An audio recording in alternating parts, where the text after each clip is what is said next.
जय श्री कृष्ण सभी को। आप सभी का अध्यात्म कथाएं चैनल में स्वागत है। आज की पावन तिथि पाप मोचनी एकादशी तिथि के नाम से जानी जाती है। हिंदू धर्म में एकादशी का विशेष महत्व माना गया है और प्रत्येक एकादशी का अपना अलग फल और अलग महत्व है। पाप मोचनी एकादशी का नाम ही बताता है कि यह एक ऐसी एकादशी है जो मनुष्य के बड़े से बड़े पापों को भी नष्ट करने वाली मानी गई है। कहा जाता है कि इस दिन व्रत, कथा श्रवण और भगवान विष्णु की भक्ति करने से मनुष्य को अपने पिछले कर्मों से मुक्ति मिलती है और जीवन में शांति आती है। पुराणों में इस एकादशी की एक अत्यंत प्रसिद्ध कथा बताई गई है जो यह समझाती है कि कैसे मनुष्य भूलवश पाप कर बैठता है, लेकिन सच्चे मन से पश्चाताप और भक्ति करने पर भगवान उसे क्षमा कर देते हैं। यह कथा प्राचीन समय की है, जब ऋषि मुनि जंगलों में तपस्या किया करते थे और देवता भी पृथ्वी पर आकर उनके आश्रमों में निवास करते थे। बहुत समय पहले की बात है। भृगुवंश में एक महान तपस्वी ऋषि हुए जिनका नाम था मेधावी ऋषि। वे बहुत ही तेजस्वी, विद्वान और तपस्या में लीन रहने वाले थे। उनका आश्रम एक सुंदर वन में था, जहाँ चारों ओर हरियाली, नदियाँ, पक्षियों की मधुर आवाज और शांत वातावरण था। मेधावी ऋषि बचपन से ही ब्रह्मचर्य का पालन करते थे और उन्होंने मन, वचन और कर्म से स्वयं को भगवान की भक्ति में लगा दिया था। उनकी तपस्या इतनी प्रबल थी कि देवता भी उनका सम्मान करते थे। उसी समय स्वर्गलोक में एक अत्यंत सुंदर अप्सरा थी जिसका नाम था मंजू घोषा। वह नृत्य और संगीत में बहुत निपुण थी। एक बार देवताओं ने सोचा कि मेधावी ऋषि की तपस्या बहुत बढ़ती जा रही है और यदि उनका तप और अधिक बढ़ गया तो वह बहुत बड़ी शक्ति प्राप्त कर लेंगे। तब इंद्र ने मंजू घोषा को आदेश दिया कि वह पृथ्वी पर जाकर ऋषि की तपस्या भंग करने का प्रयास करे।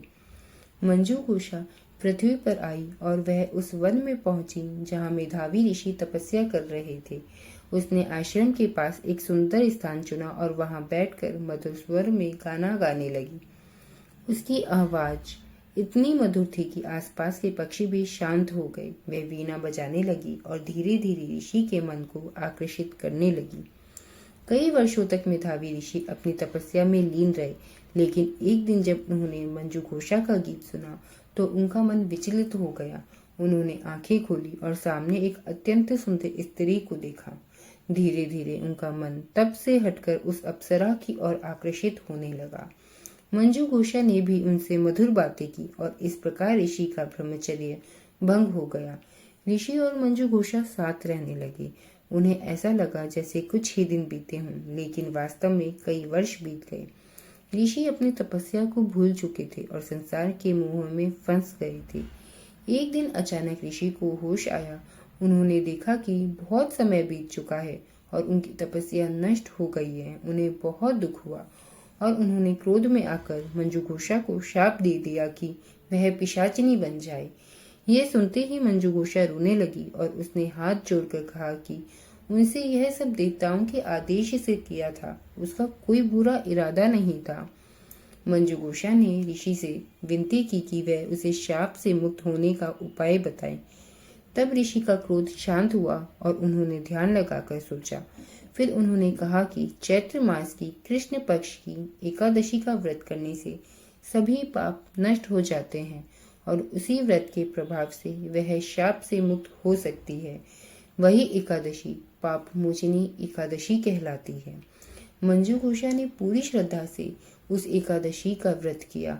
उसने पूरे दिन उपवास रखा, भगवान विष्णु का स्मरण किया और सच्चे मन से अपने कर्मों के लिए क्षमा मांगी। व्रत के प्रभाव से उसका पिशाचिनी रूप समाप्त हो गया और वह फिर से अपने दिव्य रूप में आ गई। उधर मेधावी ऋषि को भी अपनी गलती का बहुत पश्चाताप हुआ। वे अपने पिता च्यवन ऋषि के पास गए और सब कुछ बताया। च्यवन ऋषि ने कहा कि पाप मोचनी एकादशी का व्रत करने से ही तुम्हारे पाप नष्ट होंगे। तब मेधावी ऋषि ने भी विधि विधान से इस एकादशी का व्रत किया और भगवान विष्णु की आराधना की। व्रत के प्रभाव से उनके सारे पाप नष्ट हो गए और उन्हें फिर से अपनी तपस्या का बल प्राप्त हुआ। कहा जाता है कि इस एकादशी का व्रत करने से मनुष्य के जाने अनजाने में किए गए पाप भी समाप्त हो जाते हैं। जो व्यक्ति इस दिन सच्चे मन से भगवान का नाम लेता है, कथा सुनता है और व्रत करता है, उसे मानसिक शांति, पवित्रता और पुण्य की प्राप्ति होती है।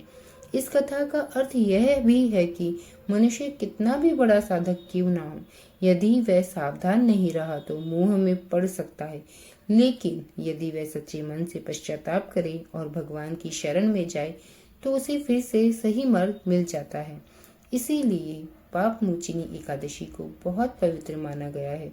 इस दिन व्रत रखने, कथा सुनने और भगवान विष्णु का स्मरण करने से जीवन के दुख दूर होते हैं और मनुष्य को अपने कर्मों से मुक्ति मिलने का मार्ग मिलता है। यही कारण है कि ऋषि मुनि, देवता और साधक सभी इस एकादशी का महत्व बताते आए हैं और इसे पापों को नष्ट करने वाली एकादशी कहा गया है। जय श्री कृष्ण। राधे राधे।